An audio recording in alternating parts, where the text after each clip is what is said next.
business leaders, here are a few things I think you can learn from church leaders, from the pastors that are in the room. Number one, relational currency is more valuable than actual currency.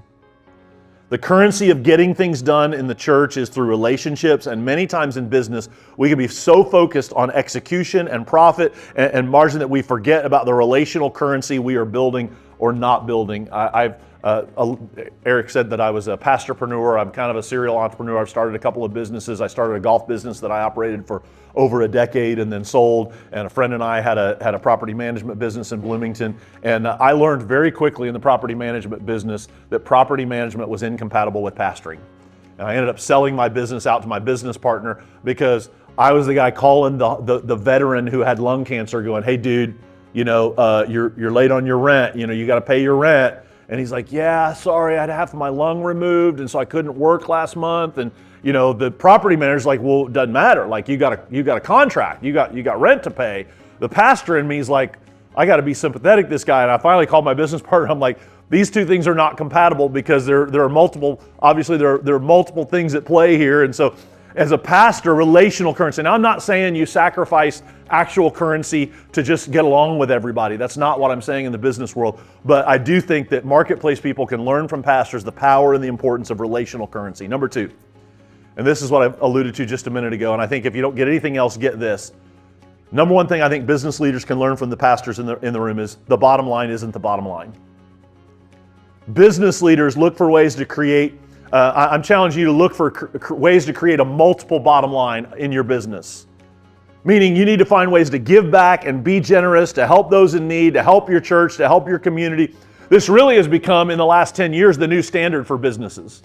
Creating multiple bottom lines. No longer are you measured just by what profit you make, but now you're measured by what kind of investment you give back to the community. And church leaders understand this, and it's what I see when I talk with church boards and pastors. It's the number one area of conflict between marketplace people on church boards and pastors is this idea of a multiple bottom line, because we can be so focused on the numbers and say, yeah, but this doesn't make sense, and the church lost money. Well, the church doesn't exist to make money. The church exists to make disciples. And so again, I'm not against measurables. I just said that. We need to learn to measure our success. We shouldn't be afraid of the numbers, but we also should understand the number that really matters. The bottom line isn't the bottom line. Number three, there are a lot of good leaders in your church leadership.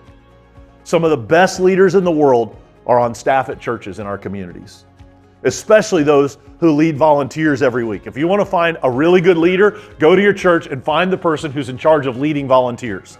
That person's a good leader because they're leading people who are volunteering their time. They're leading people who aren't getting paid, and they're showing up at 7 o'clock on Sunday morning to make coffee and to prep kids' rooms and all that. There are a lot of really good leaders in your church that you could learn from, that you could maybe utilize in your business world, in your marketplace world. If you can get hundreds of volunteers motivated and excited and committed to serving, there are all kinds of leadership lessons we can learn from you and implement in the marketplace and in the business world.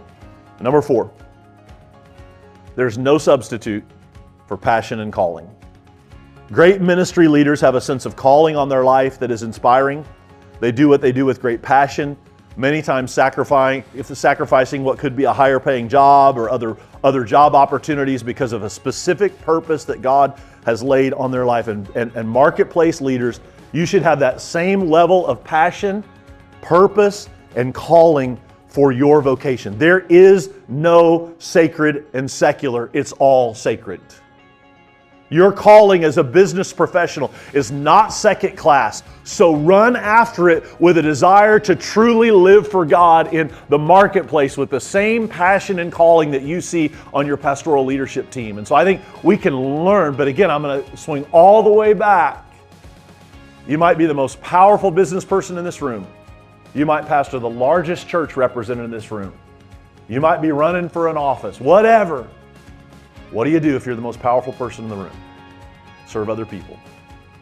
What do you tell others to do if you have all the power in the room? You tell them to go make disciples.